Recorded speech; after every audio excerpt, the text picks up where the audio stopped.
బెజవాడ వైసీపీలో అప్పుడే సీట్ల పంచాయతీ మొదలైపోయిందా? ఎక్కడ పోటీ చేయాలో 3.5 ఏళ్ల ముందే నాయకులు డిసైడ్ అయిపోతున్నారా? ఒక యువనేత ఏకంగా ఢిల్లీ నా వల్ల కాదు బాబోయ్ అంటూ చేతులెత్తేశారా? గత అనుభవం దృష్ట్యా ఆ విషయాన్ని తలుచుకుంటేనే ఆయనకు వణుకు పుడుతోందా? నేను పక్కా లోకల్ అంటున్నా ఆ యంగ్ లీడర్ ఎవరు? ఇప్పటి నుంచే ఎందుకు రచ్చ మొదలు పెట్టారు? 2029 అసెంబ్లీ ఎన్నికల కోసం వైసీపీ ఎన్టీఆర్ జిల్లా అధ్యక్షుడు దేవినేని అవినాష్ ఇప్పటి నుంచే గ్రౌండ్ క్లియర్ చేసుకుంటున్నారా అంటే అవును, వాతావరణం అలాగే కనిపిస్తోందన్నది పరిశీలకుల సమాధానం. తన విషయంలో పార్టీ పెద్దల ఆలోచన ఎలా ఉందో చూచాయిగా తెలుసుకున్న అవినాష్ అందుకు భిన్నంగా ఇప్పటి నుంచే పావులు కదిపి అప్పటికి లైన్ క్లియర్ చేసుకోవాలని అనుకుంటున్నారట. 2014 ఎన్నికల్లో కాంగ్రెస్ పార్టీ తరపున విజయవాడ ఎంపీ అభ్యర్థిగా పోటీ చేసి ఓడిపోయారు అవినాష్. ఆ తర్వాత 2019లో టీడీపీ అభ్యర్థిగా గుడివాడ అసెంబ్లీ సీట్ నుంచి పోటీ చేసి కూడా ఓడిపోయారాయన. మరోసారి పార్టీ మారి గత ఎన్నికల్లో వైసీపీ తరపున విజయవాడ తూర్పు నియోజకవర్గం నుంచి పోటీ చేసి ముచ్చటగా మూడోసారి పరాజయం పాలయ్యారు దేవినేని అవినాష్. ఇక అధికారం పోయాక వైసీపీ అధిష్టానం పార్టీ పరంగా చేసిన మార్పులు చేర్పుల్లో భాగంగా ఎన్టీఆర్ జిల్లా అధ్యక్ష పగ్గాలు అప్పగించింది. జిల్లా వ్యాప్తంగా అవినాష్ తండ్రి దేవినేని నెహ్రూ అనుచరగణం బలంగా ఉండడంతో పాటు యువకుడు కావడంతో యాక్టివ్గా ఉంటారన్న ఉద్దేశంతో బాధ్యతలు అప్పగించారు పార్టీ పెద్దలు.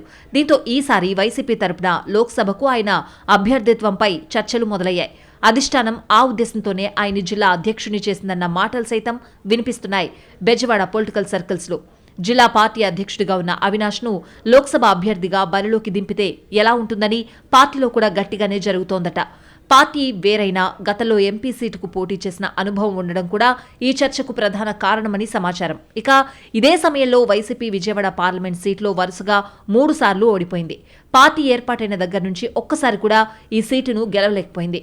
3 పర్యాయాలు కమ్మ సామాజిక వర్గానికి చెందిన వారికే టికెట్ ఇచ్చినా వర్కౌట్ అవ్వలేదు. ఈ పరిస్థితుల్లో తన ఎంపీ అభ్యర్థిత్వం గురించి చర్చ జరగడంతో ఉలిక్కిపడ్డారట అవినాష్. ఆలస్యం చేస్తే ఇది మరింత పెరిగి కొంప మునుగుతుందన్న భయంతో పార్టీ అధిష్టానానికి ఫుల్ క్లారిటీ ఇచ్చినట్లు సమాచారం.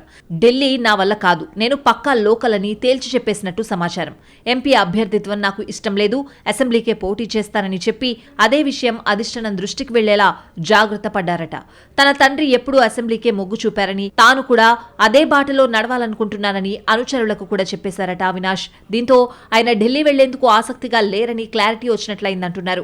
ఇదే సమయంలో అసెంబ్లీ సీటు విషయమై కూడా మరో చర్చ నడుస్తోంది రాజకీయ వర్గాల్లో. ఇప్పటివరకు దేవినేని ఫ్యామిలీకి విజయవాడ తూర్పు నియోజకవర్గం విజయాన్ని అందించలేదు. గతంలో అవినాష్ తండ్రి దేవినేని నెహ్రూ పోటీ చేసినా తాజాగా గత ఎన్నికల్లో అవినాష్ బరిలో దిగినా పరాజయమే పలకరించింది. దీంతో ఈసారి తూర్పును వదిలి కొత్త నియోజకవర్గానికి వెళ్లాలనుకుంటున్నట్లు సమాచారం. ప్రస్తుతం కృష్ణా జిల్లాలో కలిసి ఉన్న పెనమలూరు నుంచి ఈసారి ఆయన బరిలో దిగే అవకాశాలున్నాయి అనేది పొలిటికల్ సర్కిల్స్ టాక్. దీని మీద అవినాష్ క్లారిటీ ఇవ్వకున్నా ప్రచారం మాత్రం గట్టిగానే జరుగుతోంది. ప్రస్తుతం పెనమలూరు కృష్ణా జిల్లాలో ఉన్నప్పటికీ పునర్విభజన ప్రక్రియలో తిరిగి ఎన్టీఆర్ జిల్లాలో కలుపుతారని ఆశిస్తున్నారు. అందుకే అటువైపు చూస్తున్నారట అవినాష్. ఇంకా 3.5 ఏళ్ల తర్వాత జరగబోయే ఎన్నికల కోసం ఇప్పటి నుంచే సీట్ల పంచాయతీ మొదలవడంతో అప్పటికి పరిస్థితులు ఎలా మారతాయో, ఎన్ని మార్పులుంటాయో చూడాలంటున్నారు పొలిటికల్ పండిట్స్.